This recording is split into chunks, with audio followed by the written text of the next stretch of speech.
Hello everyone and welcome to SuttonsDaze. Today we are going to continue with our weekly series for the month of March on Canning 101 with your Presto Pressure Canner. We're going to address some of the most commonly asked questions and issues that people have with their Presto Pressure Canners. These are, one of them is, as longtime viewers know, one of my most often asked question, and it's actually how Brian 6'3" of water V got his nickname. He's one of the moderators on our Monday Night Live. But we will chat about a few different things with the Presto Pressure Canner, and hopefully this will help you have a better experience. Let's get started. Hands down, one of the most frequently asked questions that I get is, how much water do I put in my pressure canner? Now this is for a 16 quart, 17 quart, 22 quart, 23 quart. I don't know about a 12 quart. Okay, but for a Presto Pressure Canner, because that's what we're talking about, the answer is 3 quarts of water. Now there is also the rule of thumb out there to do 3 inches or 3 quarts. Okay, what you don't want to do is you don't want to put less than 3 quarts. So I have 3 quarts of water right here, and we are going to fill up the pressure canner and show you where that mark is. Now if you've been canning for a while, then you probably have some hard water stains in your canner, kind of like that, and we're going to address that also. But you have your canner, you have the rack in the bottom, right? And we're going to put 1, there we go, and then 2, and then 3.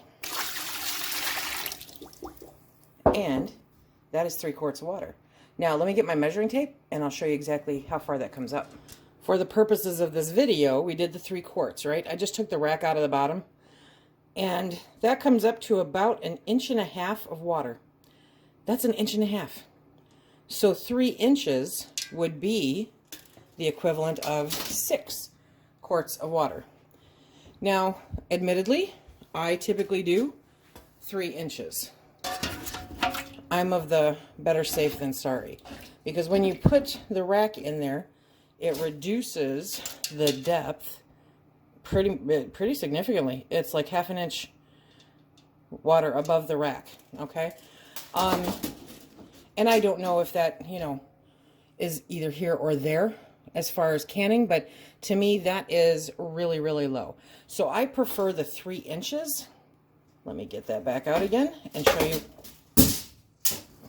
you where that's at. So 3 inches of water, as you can see, we've got like 1.5 inches once it settles down.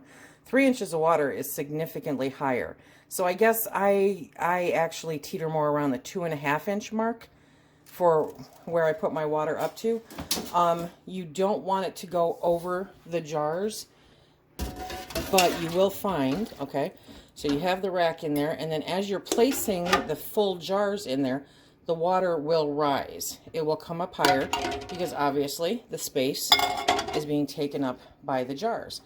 And so when you are canning, you don't necessarily want the water coming over the tops of the jars.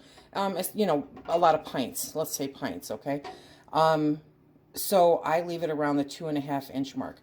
But you have to do you and what works best for you, because the manual says 3 quarts of water is all that you need. I can a lot of proteins, as most of you know, and so for me, I'm more comfortable having the, quote, 2.5, 3 inches of water. To me, that is safer for, the long running canner, 75 or 90 minutes that you have to do for meats or beans or that kind of thing. I'd rather have a little bit too much in there, not a lot too much. You really don't want the water coming over the tops of the jars when you're pressure canning, because that won't allow the excess air in the jar to escape, and that is part of the canning process. So you don't want it over that. So if you have so much water in there, okay, that it's doing that, then you need to back it down a bit. You need to take some out, because that air needs to vacate the jars during the canning process. You don't ever want to put less than 3 quarts, okay? That's the amount recommended by Presto. That's the amount that they're recommending to put in the canner. So don't go under that, because that is important. If you run your canner dry, you can pit the bottom of it. It'll just be a hot mess. It can warp and it can ruin your canner. And while they're not horribly expensive, they're expensive. So you don't want to do that. So how much water do you put in your canner? 3 quarts or 3 inches? You pick. Discoloration in your canner. A lot of people don't like this. And I get that. You know, you like your brand new shiny expensive canner to continue looking brand new and shiny. And so I get that. I don't get mine brand new and shiny, so I don't have that problem. But some people really want to continue that look. So as far as the canner body, right, it's normal for the inside of the canner to discolor. It's absolutely normal. Don't be worried about that. This discoloration, which is not harmful, is the result of the various minerals in the water and the foods interacting with the aluminum. To remove this discoloration is really simple, you guys. Use a solution of 1 tablespoon of cream of tartar for every quart of water. Pour enough of that solution into the canner to cover this discoloration. So as I just showed, it would probably take at least 6 quarts. Okay, so it would be 6 quarts of water and 6 tablespoons of cream of tartar mixed up pretty good, and put it in there, right? And then you pour enough of that in there. Make sure the canner is not filled more than 2/3 full. So you only want to come up to about here. You don't want to go any higher than that. Okay, and that's, you know, look at, this is years of use here, and that's as far as the discoloration really hits hard anyway. You want to close the cover securely, place the pressure regulator on the vent pipe, and heat until the regulator begins to rock. So if you're using, remember, if you're using the rocker, you're just going to heat it until this starts to rock. But I would put it at 15 pounds. So you want to put the other ring on there and have it at 15 pounds. Now, which drawer did I have those in? But if you are using the regulator that comes with your canner, then you're good. That's already 15 pounds. So you want to let it heat up until this one starts rocking. And then you want to go ahead and turn it off. Doing that once or twice should remove most of the discoloration in the aluminum that you are looking to get rid of, okay? And then, just as a nice little extra, the thing that I find that works the best with the inside and the outside of the pressure canner is Barkeeper's Friend. Barkeeper's Friend, it comes in the dry, you know, just the, like, you know, cleanser. And now they also have one that's a liquid. I like the dry better. I think it has better cleaning properties, but the liquid is definitely handy to have around. So that's great for the outside of the canner, right? And then once you do the cream of tartar, if that doesn't completely work, go ahead and try that too. So that's how you can get rid of the discoloration if it bothers you on the inside of your canner. Okay, this third question is something that I get from a lot of folks regarding canning with their Presto Pressure Canners is, can you do it on a glass top stove? I don't have the perfect answer for you, but I do have direction for you, okay? If you have a glass top stove and you are unsure about whether or not you can pressure can on it, I would definitely call the manufacturer of your stove. Give them a call, tell them what you want to do, and they will be able to help you out. They really will. I've heard some great stories where they have been very, very helpful. So all you have to do is, you know, go on the internet, search out the company, find the contact us, and give them a holler, or send them an email, or, you know, one of the instant chat kind of things. But ask them, because it's really important to make sure you don't want to destroy the top of your stove because you're trying to can some ugly chicken. While I'm a huge advocate of ugly chicken, it's not worth an entire stovetop, right?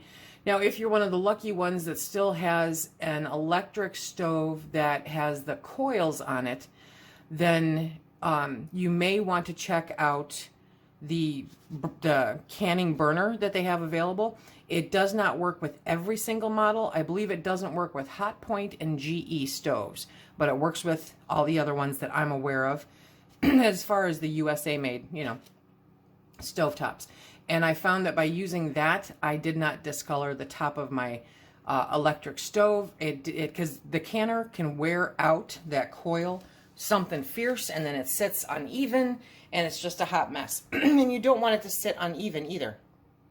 So that's something to very much pay attention to. And that's the reason why this stovetop was put in when we redid the kitchen, because I did not want a can on that vintage electric stove. I did not want to do it. It was just not something I wanted to risk for the sake of canning. So I have this. Now, we often talk about the Presto and the All-American. One of the differences between the two of them is that with an All-American, speak Lisa, you can take that All-American and put it out on a propane burner outside if you need to can, okay?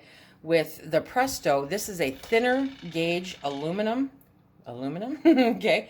And you don't want to do that. So you don't want to use this on any outdoor propane gas burner or gas range that goes over 12,000 BTUs. Using too large of an element or over 12,000 BTUs, you may soften the canner, causing the bottom to warp. It may also result in property damage and or personal injury. Don't do it, okay? But if you can find, because they have them now, they have those tabletop burners that stay at 12,000 BTUs or less that you can take outside if you want. Check the BTUs if you have one of those barbecue grills that has a cooktop next to it. That may be an option, but definitely check the BTUs and make sure that it does not go over 12,000, because it will not be good for this canner, for a Presto Pressure Canner. That's one of the reasons that some people choose to go with the All-American, is because you can use it on an outdoor wood burner like, you know, outdoor propane like that, and you're not going to harm it. With this one, you definitely will. So I hope that these 3 items helped with your discovery of your new Presto Pressure Canner. If I've said it once, I've said it a million times. I love my Presto Pressure Canners.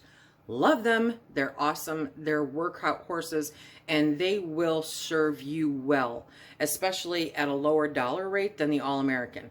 Now, everybody's going to say, oh, I love my All-American. I like my All-Americans too, but I like my Prestos also. So it's a matter of preference. It's a matter of budget. It's a matter of circumstances and what you anticipate coming down the pike maybe. But if you can't afford an All-American, a Presto is going to do you so, so good. If you want to be able to do canning outdoors, then like I said, you just have to make sure that you have the proper BTUs. And your Presto Pressure Canner will last you a good long time.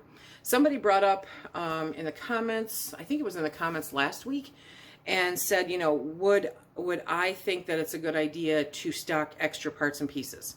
Absolutely. And so I'll put the link to that website down below again, so that you can find the proper parts and pieces for your Presto Pressure Canner. It doesn't hurt. If you don't want to deal with the gauge, then definitely invest in the jiggler. It is a huge, huge thing. And then it doesn't matter if your gauge is off. Does not matter at all, because you'll be figuring everything out by this. That's one part that I won't be stocking up on. Will I put a couple extra gaskets in our preps? Sure. And the gaskets come with a pressure release thing. Will I put some extra vents in there? Sure. Okay, handles? Sure. But the gauge, I don't see a point in saving it, because I use the jiggler. And I'll put a link for that down below also. Probably the best thing I ever got for canning, and I'm so grateful to the subscriber that sent it to me, because I was one of the resistant ones. You know, change is not good. Yeah, change is not good. Change is good. Trust me on this one.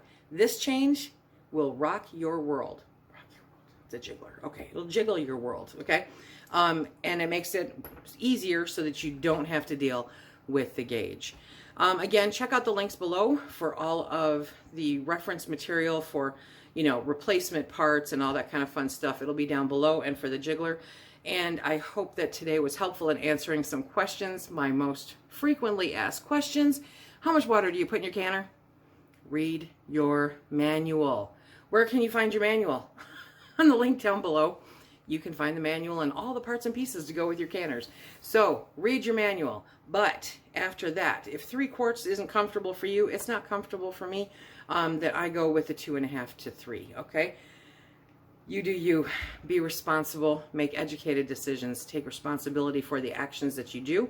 Trust me when I tell you, you have a better chance of getting in a car accident than in poisoning somebody by canning your food if you do it with the proper guidelines, okay?